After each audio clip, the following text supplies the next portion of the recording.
ಈ ಒಂದು ಬೆಳ್ಳುಳ್ಳಿ ಟೊಮೆಟೊ ರೈಸ್ನ ಒಮ್ಮೆಲೆ ಟ್ರೈ ಮಾಡಿಲ್ಲ ಅಂದರೆ ಖಂಡಿತವಾಗ್ಲೂ ಟ್ರೈ ಮಾಡಲೇಬೇಕು. ಅಷ್ಟು ಅದ್ಭುತವಾಗಿರುತ್ತೆ ರುಚಿ. ಬೆಳಗ್ಗೆ ಟೈಮಲ್ಲಿ ಬೇಗನೆ ಕ್ವಿಕ್ಕಾಗಿ ಈಸಿಯಾಗಿ ರೆಡಿಯಾಗುವಂತಹ ಈ ಒಂದು ಬೆಳ್ಳುಳ್ಳಿ ಟೊಮೆಟೊ ರೈಸ್ನ ಯಾವ ರೀತಿ ಮಾಡೋದು ಅಂತ ನೋಡ್ಕೊಂಬರೋಣ ಬನ್ನಿ.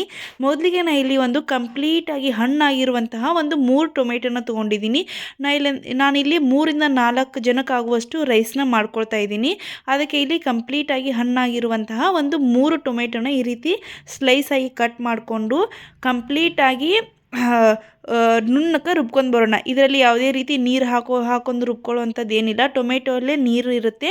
ಹಾಗೆ ನುಣ್ಣಗೆ ಈ ಕನ್ಸಿಸ್ಟೆನ್ಸಿಯಲ್ಲಿ ರುಬ್ಕೊಂಡು ಬರೋಣ. ನಂತರ ಇಲ್ಲೊಂದು ಬಾಣಲೆನ ಇಟ್ಕೊಂಡು ಒಂದು 3ರಿಂದ 4 ಸ್ಪೂನ್ ಆಗುವಷ್ಟು ಎಣ್ಣೆ ಹಾಕ್ಕೊಂಡು ಸಾಸಿವೆ ಜೀರಿಗೆ ಚಟಪಟ ಆದಮೇಲೆ ಹೋಲ್ ಸ್ಪೈಸಸ್ನ ಹಾಕ್ಕೊಳ್ತಾ ಇದ್ದೀನಿ. ಅಂದರೆ ಚಕ್ಕೆ ಮೊಗ್ಗು ಲವಂಗ ಮತ್ತೊಂದೆರಡು ಕರಿಕಾಳನ್ನ ಹಾಕ್ಕೊಂಡಿದ್ದೀನಿ. ಹಾಗೆ ಒಂದು 8ರಿಂದ 10 ಕರಿಬೇವಿನ ಎಲೆ. ಕಂಪಲ್ಸರಿ ಬೆಳ್ಳುಳ್ಳಿನ ಹಾಕ್ಕೊಳ್ಳೇಬೇಕಾಗುತ್ತೆ.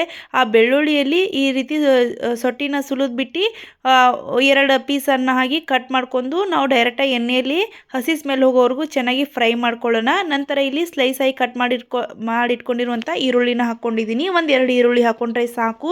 ಚಿಕ್ಕದಾಗಿ ಕಟ್ ಮಾಡ್ಕೊಳ್ಳೋವಂಥದ್ದು ಏನಿಲ್ಲ. ಈ ರೀತಿ ಉದ್ದುದಾಗೆ ಸ್ಲೈಸಾಗಿ ಕಟ್ ಮಾಡ್ಕೊಳ್ಳೋಣ. ಹಾಗೆ ನಂತರ 1-2 ಪಲಾವ್ ಎಲೆನ ಹಾಕ್ಕೊಳ್ತಾ ಇದ್ದೀನಿ. ಕಂಪಲ್ಸರಿ ಬೆಳ್ಳುಳ್ಳಿ ಹಾಕ್ಕೊಳ್ಳೇಬೇಕಾಗುತ್ತೆ. ಆ ಬೆಳ್ಳುಳ್ಳಿನ ಎಣ್ಣೆಯಲ್ಲಿ ಹಾಕಿದ ತಕ್ಷಣ ಒಂದು ಘಮ ಇದೆ ಅಲ್ವಾ, ಆ ಘಮನೇ ಅದೇ ಒಂದು ಅಡುಗೆಗೆ ಒಂದು ಒಳ್ಳೆ ಸ್ಮೆಲ್ ಕೊಡುತ್ತೆ. ಇವಾಗ ಈರುಳ್ಳಿ ಚೆನ್ನಾಗಿ ಫ್ರೈ ಆಗಿದೆ. ನಾವು ರುಬ್ಕೊಂಡಿರುವಂತಹ ಟೊಮೆಟೊ ಪ್ಯೂರಿನ ಹಾಕೊಳ್ಳೋಣ. ಅದೇ ಮಿಕ್ಸಿ ಜಾರಿಗೆ ಒಂದು 4ರಿಂದ 5 ಸ್ಪೂನ್ ಆಗುವಷ್ಟು ನೀರನ್ನು ಹಾಕ್ಕೊಂಡು ಅದೇ ಗ್ರೇವಿಗೆ ಹಾಕೊಳ್ಳೋಣ. ಇವಾಗ ಅದನ್ನು ಚೆನ್ನಾಗಿ ಫ್ರೈ ಮಾಡ್ಕೊಳ್ಬೇಕಾಗುತ್ತೆ ಹಸಿ ಸ್ಮೆಲ್ ಹೋಗುವವರೆಗೂ.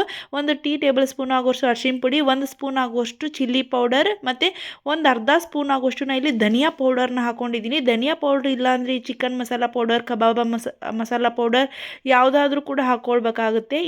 ಅದು ಇಲ್ಲ ಅಂದರೆ ಪರವಾಗಿಲ್ಲ, ಅದು ಆಪ್ಷನಲ್. ಬೇಕಂದರೆ ಹಾಕ್ಕೊಳ್ಬೋದು, ಇಲ್ಲ ಅಂದರೆ ಇಲ್ಲ. ಈ ರೀತಿ ಎಣ್ಣೆ ಸ್ಮೆಲ್ಲು ಮತ್ತು ಟೊಮೆಟೊ ಹಸಿ ಸ್ಮೆಲ್ಲು ಕಂಪ್ಲೀಟಾಗಿ ಹೋಗಬೇಕು.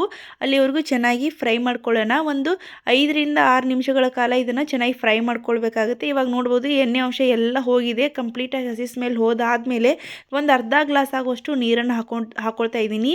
ಆ ಗ್ರೇವಿ ಕನ್ಸಿಸ್ಟೆನ್ಸಿಗೆ ಬರೋ ಥರ ಒಂದು ಅರ್ಧ ಗ್ಲಾಸ್ ಆಗುವಷ್ಟು ನೀರನ್ನು ಹಾಕ್ಕೊಳ್ತಾ ಇದ್ದೀನಿ.